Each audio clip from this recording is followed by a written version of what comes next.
dari kelompok 4 mata kuliah Pengembangan dan Produksi Media Pembelajaran IPA yang beranggotakan saya sendiri, Tessa Septriani dengan NIM 21231039. Dan saya Melda Octavia dengan NIM 21231013.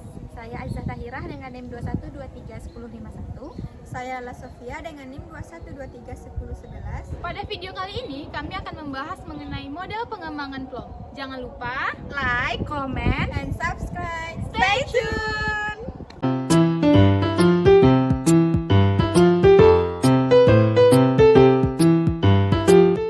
Pengembangan pembelajaran model Bloom.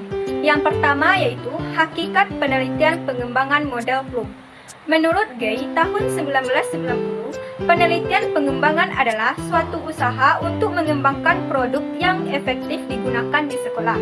Sedangkan menurut Sell dan Rickey, tahun 1994 mendefinisikan penelitian pengembangan sebagai sesuatu yang sistematik terhadap desain, pengembangan dan evaluasi program, proses dan produk pembelajaran yang harus memenuhi kriteria antara lain yaitu validitas, kepraktisan, dan efektivitas. Berdasarkan pendapat tersebut, dapat disimpulkan bahwa penelitian pengembangan adalah suatu proses yang digunakan untuk mengembangkan dan memvalidasi produk-produk yang digunakan dalam pendidikan. Selanjutnya, penelitian desain pendidikan. Penelitian desain pendidikan adalah studi sistematis merancang, mengembangkan, dan mengevaluasi intervensi pendidikan seperti program, strategi, dan bahan belajar mengajar, produk, dan sistem sebagai solusi untuk masalah yang kompleks dalam praktek pendidikan yang juga bertujuan untuk memajukan pengetahuan kita tentang karakteristik intervensi dan proses perancangan dan pengembangannya. Selanjutnya, langkah-langkah penelitian desain. Yang pertama yaitu preliminary phase atau penelitian pendahuluan. Tahap yang pertama yaitu analisis kebutuhan dan konteks. Kegiatan yang dilakukan dalam tahap ini berupa investigasi terhadap pembelajaran. Kegiatan ini dilakukan untuk mengetahui permasalahan dan kendala yang terjadi dalam proses pembelajaran. Tahap yang kedua yaitu analisis kurikulum. Kegiatan yang dilakukan pada analisis kurikulum adalah menganalisis silabus pelajaran.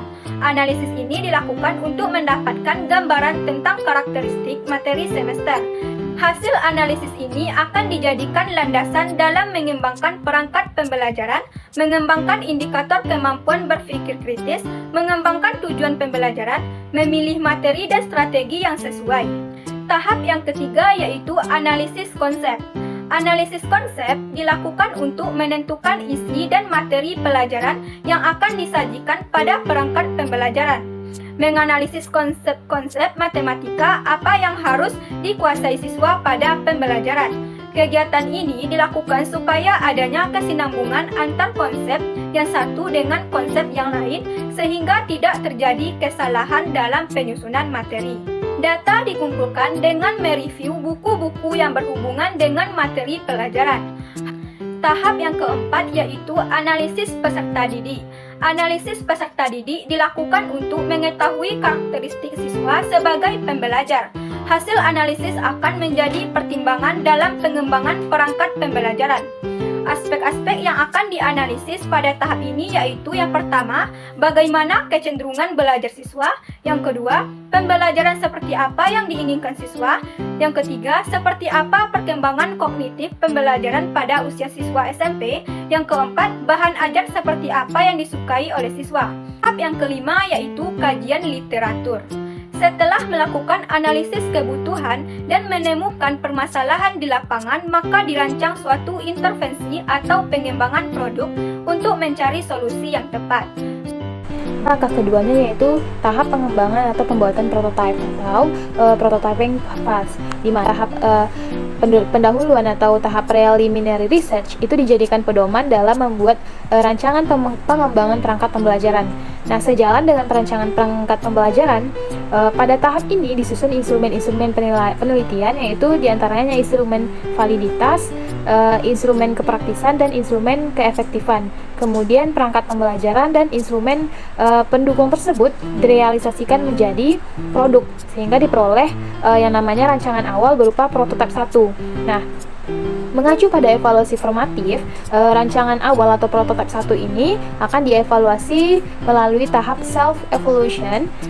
Self-evaluation itu merupakan kegiatan evaluasi yang dilakukan oleh peneliti sendiri terhadap rancangan awal perangkat pembelajaran atau prototipe 1 yang sudah dibuat. Nah, kegiatan ini bertujuan untuk memeriksa dan merevisi kesalahan-kesalahan yang tampak, seperti mengecek kesalahan penulisan atau pengetikan, mengecek kesalahan penempatan tabel, dan mengecek kesalahan-kesalahan lainnya. Nah, setelah kegiatan pengecekan ini, maka selanjutnya akan dilakukan yang namanya penilaian ahli atau expert review, di mana prototipe 1 ini akan divalidasi oleh beberapa orang ahli. Tahap ini bertujuan untuk menilai keakuratan dari konten atau isi, lalu kualitas teknis dan tampilan perangkat pembelajaran. Validasi dari validator dapat diklasifikasikan dalam 3 kemungkinan, yaitu yang pertama, valid dan layak digunakan tanpa revisi. Arti kedua itu valid dan layak digunakan dengan sedikit revisi. Nah, yang ketiga, tidak valid dan tidak layak digunakan.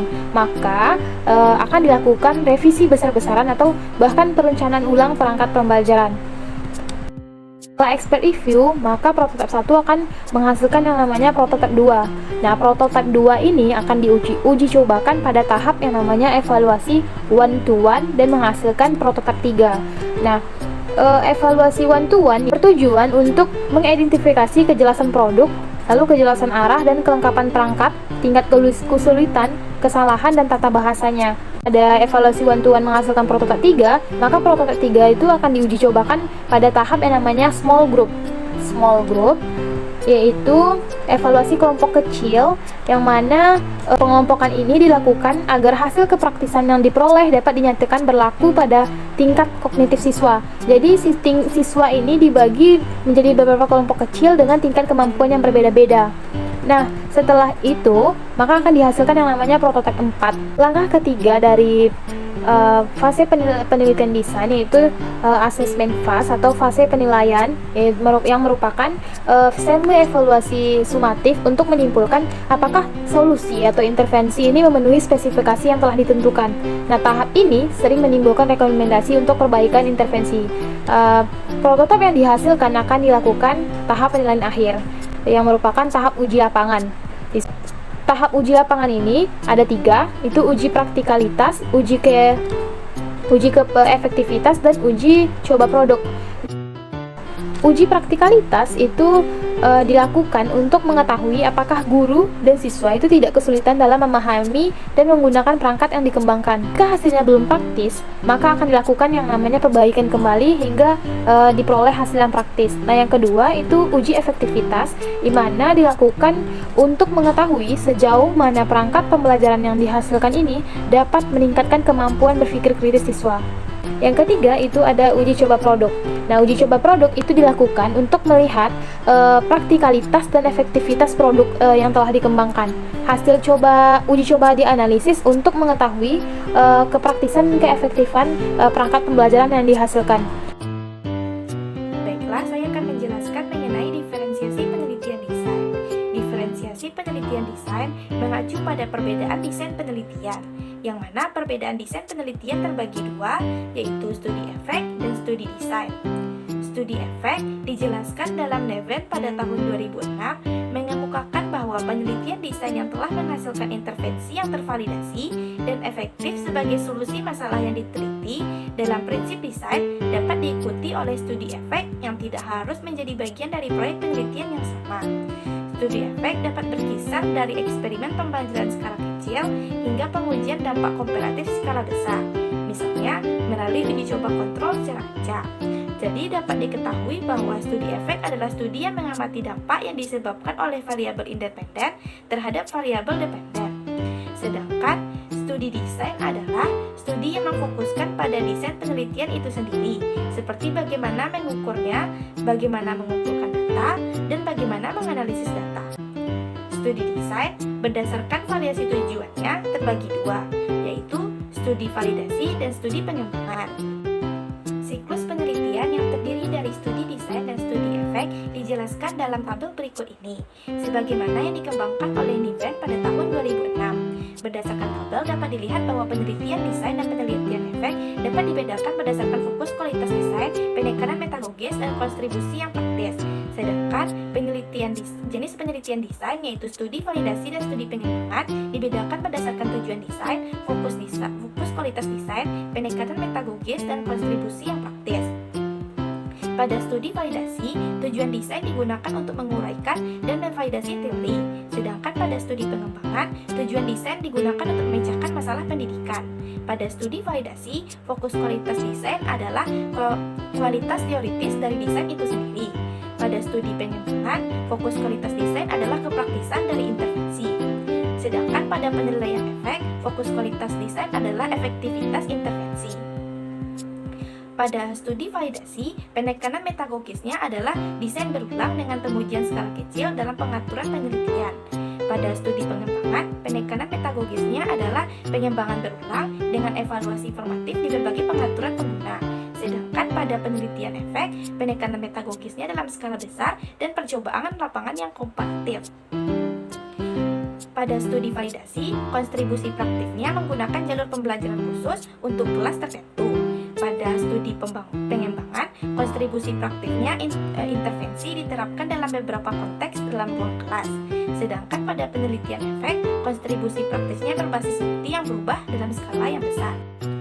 Berikutnya adalah karakteristik penelitian desain.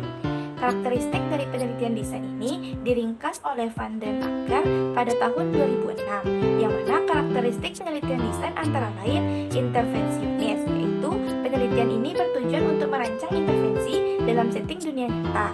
Yang kedua adalah iteratif, yaitu penelitian ini menggabungkan siklus analisis, desain dan pengembangan, evaluasi, dan juga revisi. Yang ketiga adalah keterlibatan praktis, yaitu pada penelitian desain, partisipasi aktif dalam berbagai tahapan dan kegiatan penelitian. Yang keempat adalah berorientasi pada proses, yang mana pada penelitian desain berfokus pada pemahaman dan peningkatan intervensi. Yang kelima adalah berorientasi utilitas, yaitu kelebihan desain diukur sebagai dari kepraktisannya bagi pengguna konteks nyata. Yang keenam, berorientasi teori, yaitu penelitian desain didasarkan pada kerangka kerja yang konseptual dan proposisi teoritis. Baiklah, saya akan menjelaskan pada poin yang ketiga, yaitu kualitas hasil pengembangan PLUM. Kualitas hasil pengembangan dalam penelitian pengembangan, hasil pengembangan dapat berupa prototipe model atau perangkat pembelajaran. Untuk memperoleh hasil pengembangan yang berkualitas, diperlukan penilaian. Nah, untuk menentukan kualitas hasil pengembangan, model dan perangkat pembelajaran umumnya diperlukan 3 kriteria. Yang pertama, validitas, yang terdiri dari validitas isi dan validitas konstruk. Yang kedua, kepraktisan. Dan yang ketiga, keefektifan. Nah, selanjutnya poin yang keempat, kelebihan model PLUM. Model PLUM dipandang lebih luas dan fleksibel dikarenakan pada setiap langkahnya membuat kegiatan pengembangan yang dapat disesuaikan dengan karakteristik penilaiannya.